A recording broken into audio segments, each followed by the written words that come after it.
म्यूचुआल fund रे निवेश आଳରେ तीन वरिष्ठ नागरिकों ठकई होईछि प्राय 1,58,00,000 टंका ठकी नेबा अभियोग रे गुरुवार जने बैंक परिचालकों को गिरफ्त करिछि कटक लालबाग थाना पुलिस। तेज अभियुक्त जनक है जगतसिंहपुर जिला माछगाँ आसिलो गाँव आशीष कुमार जेना। अभियुक्त को कोर्ट चालान करा जायथिबा थाना अधिकारी सूचना दैछन्ति। तेबे ठकामीर शिकार होइछन्ति वरिष्ठ नागरिक निवेदिता गुरु।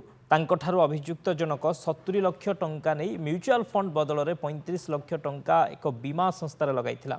बाकी 35 लाख से ठकी नहीं अभियोग होइछि। केवल निवेदिता नुहंती आउ दुई वरिष्ठ नागरिकों को मध्य समान तरीके आशीष ठकी अभियोग होइछि। ठकई टंकारे से एकाधिक थर विदेश भ्रमण करने सहित प्रतिष्ठित होटेल में रहिबा खाइबा एवं एक दामी कार किनिथिबा जଣା पड़िछि। ता नाम 6टी बैंक अकाउंट रहिथिबा जଣା पड़िबा परे पुलिस ताकू अचल कर दैछि।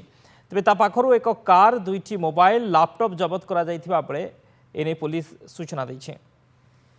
ए संपर्क में आलोचना फोन लाइन रे कटक रिपोर्टर दीपेश महापात्र जोड़ी होचंती। दीपेश, म्यूचुआल फंड निवेश नारे ठकी होइছে এবং 3 जन वरिष्ठ नागरिक मध्य ठकीर शिकार होइचंती। केमती कौन प्रोसेस थिला बा ठकीर शिकार से माने केमिति हेले एवं वर्तमान न्याय पई से माने कौन दाबी करूछंती? देखो ये आशीष कुमार जेना जे कि गोटे घरोई बैंक रे बैंक रिलेशनशिप मैनेजर भाव में परिचालक भाव में काम करती। सीडी रे काम करुवा समय निवेदिता गुरु नामक जड़े वयस्क महिला से संस्पर्श आसते संबलपुर जमी बिक्री टंका पाखापाखि 70 लाख टंका थिला एवं से बैंक रे डिपोजिट करने जाइथिबा अवस्था आशीष तांको प्रवर्ताइथिले जे ए टंका आपण जमा रखा अपेक्षा आपड़ जदि लगेबे अर्थात आपड़ जदि बीमा कंपनी लगेबे म्यूचुआल फंड रे लगेबे आपन को 70 लाख टंका बदल में आपन को 88 लाख टंका मिल राजी महिला जनक 70 लाख टंका दे देइथिले।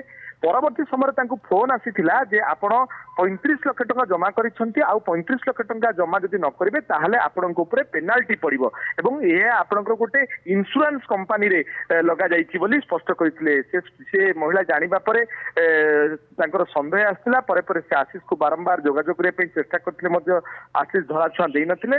शेषरे से लालबाग थाना द्वारस्थ होइथिले। केस रजिस्टर्ड हेबा परे जणा पड़िथिला आशीष जने अभ्यासगत ठक एई भली अनेक लोकन को से ठकिचंती। ये निवेदिता से 70 लाख टंका नहीं 35 लाख टंका गोटे बीमा कंपनी लगाई अवशिष्ट 35 लाख टंका से गाड़ी किनिचंती दामी कार किनिचंती थाईलैंड बुलिया पई जाइचंती सेठी बड़ होटल रहिचंती खियापिया करिचंती विलास बेसन रे जीवन अतिबाहित करिचंती। केवल एई 70 लाख टंका नुहे आउ जने व्यक्ति ठारू पाखापाखि 82 लाख टंका से नैथिला अभियोग मध्य हेछि एवं आउ जने व्यक्ति तृतीय व्यक्ति 6 लाख टंका एपरि पाखापाखि 1,58,00,000 टंका से विभिन्न उपाय लोकों ठकिचंती। ये ठकामी रे पुलिस तांको विरुद्ध रे यथेष्ट प्रमाण पाइबा परे लालबाग थाना पुलिस सुधांशु जेना तांको गिरफ्त करिसंती। तांको निकटरू लैपटॉप मोबाइल एवं तांकर कार क्रेटा कार मध्य जबत करा जायछि। तांको कोर्ट चालान करा जायछि। एबे पुलिस इन्वेस्टिगेशन करूछंती। 6टी बैंक रो अकाउंट तांकर सीज करा जायछि किंतु अकाउंट रे सेमिति किछि विशेष टंका नाही। तेबे आउ को जगह से टंका इन्वेस्टमेंट करिसंती बा काहा को टंका देइसंती बा आउ कोन करिसंती विलास बेसन जीवन व्यतीत ताहा मध्य बर्तमान पुलिस खोलताड़ करुछि। ओके, बहुत बहुत धन्यवाद दीपेश समस्त सूचना पाई।